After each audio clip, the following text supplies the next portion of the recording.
guys, welcome to my vlog. And ngayon guys, medyo matagal-tagal na rin guys na hindi ako nakapag-upload guys.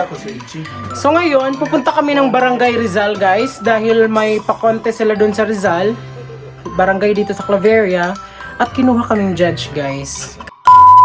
So ngayon, outfit check muna tayo guys. Tignan niyo si Sir Kevin. Wow, very done sir. Wow. At si Kuya Romel, ready na siya, nandun na siya sa gawas. So, 5, 6, 7, 8, and 1, 2, 3, 4, 5, 6, 7, 8, 7, 6, 5. So hello guys, papunta na po kami ngayon ng Rizal guys. Samahan nyo kami, nakasakay kami ngayon ng Dulog.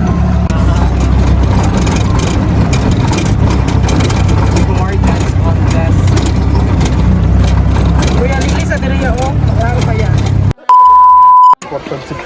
So guys, nandito na kami sa Barangay Rizal guys. Ayan, medyo wala pa masyadong tao. Baka, sabi kasi 8 daw magsisimula. So, medyo maaga pa naman na ano pa, 7:30 pa. Ayan.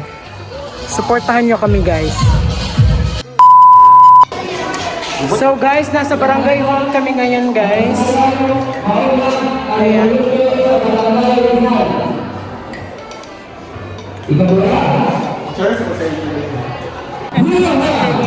The intersection sections dance contest competition. So, nakakasa sa ating. So hi guys, nandito na kami ngayon. Waiting na magsimula yung program nila dito sa Rizal. So medyo excited yung mga tao kasi ito yung first na event ng Rizal before nag-pandemic. So 2 years ago pa yung last na nagkaroon sila ng activity for Araw ng Rizal. And ngayon, nagbabalik sila para mas maging magsisimula na guys.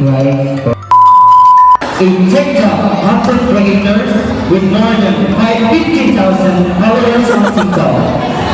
And also, he is a YouTuber.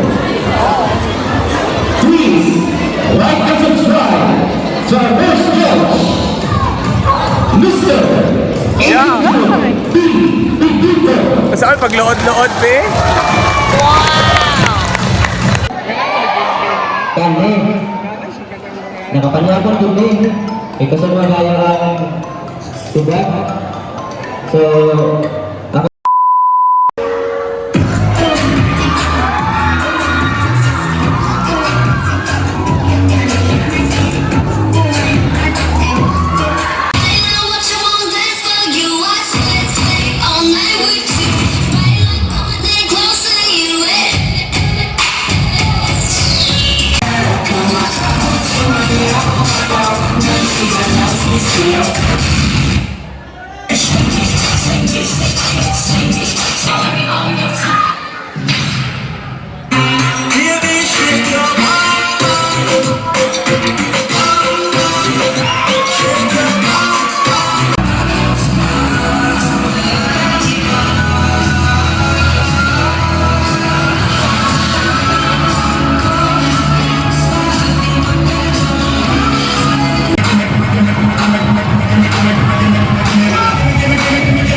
guys, ay sorry. So nahuman ang event guys. Congratulations sa mga nakadaog. And happy Araw ng Rizal. nalingaw mi sa mga performance kana. So salamat guys sa pagtanaw and see you on my next vlog. Ayan, papauwi na po kami ng Barangay Poblasyon guys. So maraming salamat po sa pag-invite Barangay Captain Marlon Ibale. Nasayahan kami sa pagbisita namin sa Barangay Rizal. Ayan. Mabuhay po ang Barangay Rizal at happy araw ng Rizal. Ayan, si Sir Kevin nandyan dito pero hindi siya nakikita. Ayan. Bye-bye!